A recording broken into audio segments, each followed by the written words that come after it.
The whole other thing that Mary's Advocates publicizes that no one else is publicizing is the Catholic understanding of what's supposed to be happening with separation and divorce.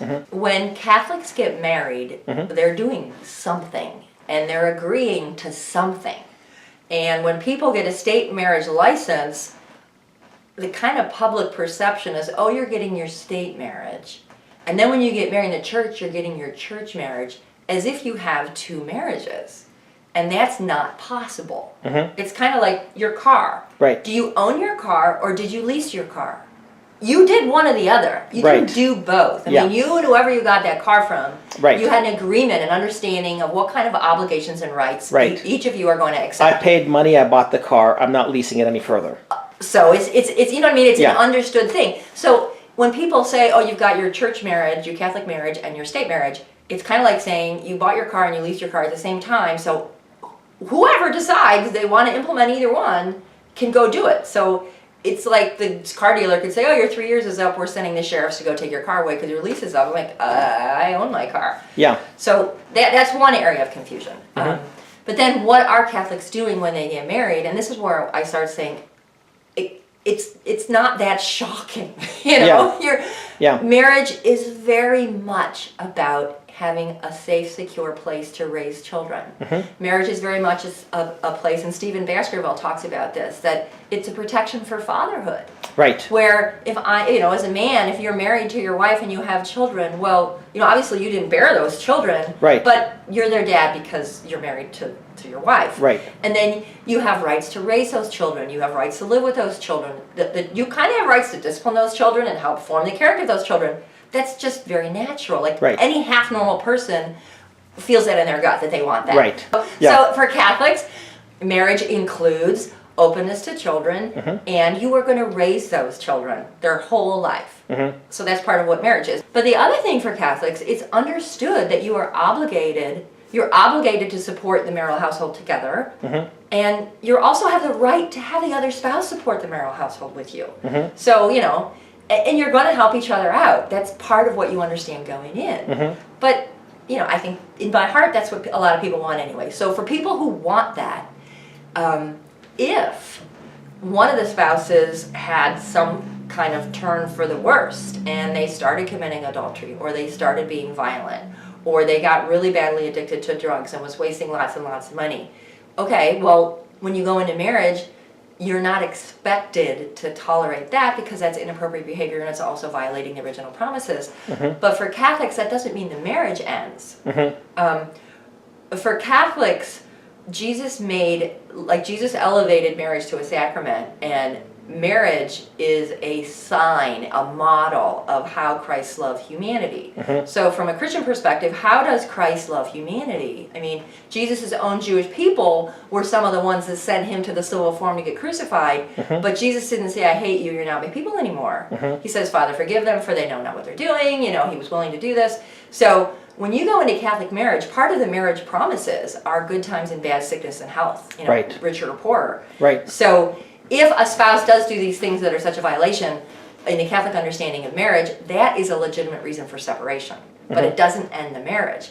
But it also does not relieve the other spouse of all the other obligations. So you certainly don't go find a new spouse, and there is a hope that that person will come around again and repent. It's kind of like, how does a good parent respond when a kid gets addicted to drugs, or a kid, gets into trouble? A good parent wants to do everything they can to help that kid turn around. So a Catholic spouse wants to do everything within their power to help that other spouse turn around. And but this is where no fault gets so horrible, because I'll just use an example. A woman I know in New Jersey, and I've written a story about her on Mary's Advocates. Her husband wanted a divorce. She didn't. In the no-fault divorce courts, she knew that someone. She ended up wanting her children to have the best scenario possible. She didn't want her kids to have to go back and forth between two homes, so she wouldn't agree to a divorce where they were going to make the kids go back and forth. So the court ordered a divorce where she got kicked out of the home. So here the husband is the one that's abandoning. The husband is the one now that's committing adultery, having new girlfriends around with the children in the marital home. But no-fault courts don't care about the marriage promises that they went in on with Catholics. And we have, in Catholics, we have our doctrine, we have a catechism that goes back to pulling in documents that are hundreds of years old. We have the Catholic Code of Canon Law, that we have a 1983 publication, which is a reorganization of the 1917 publication. It's like, these things aren't made up case by case, diocese by diocese. We have a system of a Catholic Code of Canon Law that's purpose is to kind of manage in a man-made way, because you have to figure out a process, that will implement natural and divine law in cases of marriage and family. So we have a section of the Catholic Code of Canon Law about separation of spouses, and it includes things like you're obligated to maintain this family home, you're obligated to support each other in the marital home. It's called good of the spouses. And if someone violates that, there might be a legitimate reason for separation of the innocent spouse has a legitimate reason to be separated from the guilty spouse. But who decides the party's obligations is never the government. This is where I'm trying to raise this section of canon law that people don't know about. A normal husband goes into marriage, he doesn't want his kids taken away. Right. And he doesn't want his money taken away and have to support his wife who abandons him. Right. In no-fault divorce court, he will be expected most times to support his wife who's abandoned him. Right. But in the Catholic Code of Canon Law, the principles used to determine obligations are going to be Catholic and natural law and divine law and canon law. So, you know, I've seen old case law in the Catholic world that talks about, this was an example of a husband and a wife separated. If the wife was the one who was committing adultery and that was the reason for separation, the husband would owe her nothing.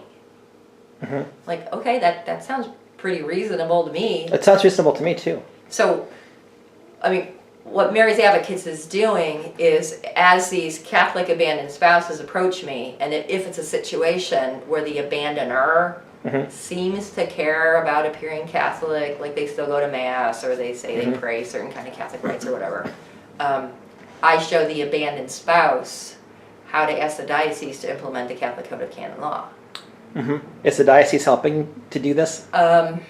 I can say that in most cases, the diocese is not helping. In most cases, they come back with excuses that are disheartening.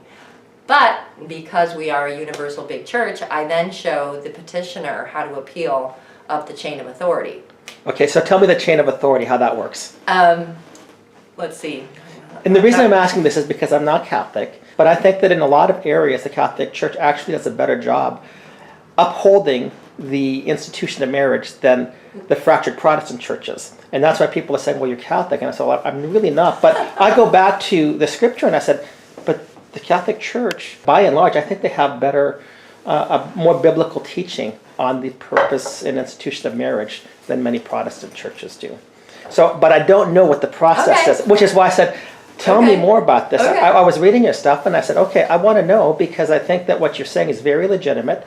You do have a canon law, you have the traditions. To me, it seems like what's happening right now in these courts is a violation of your religious tenets.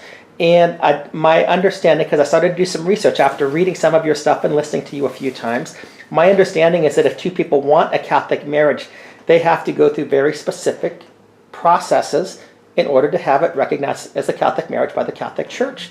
But they have both voluntarily said this. Right. These are the commitments they've made to the church, to God, to each other, and the state says none of that stuff matters. Is that an accurate summation? Yeah.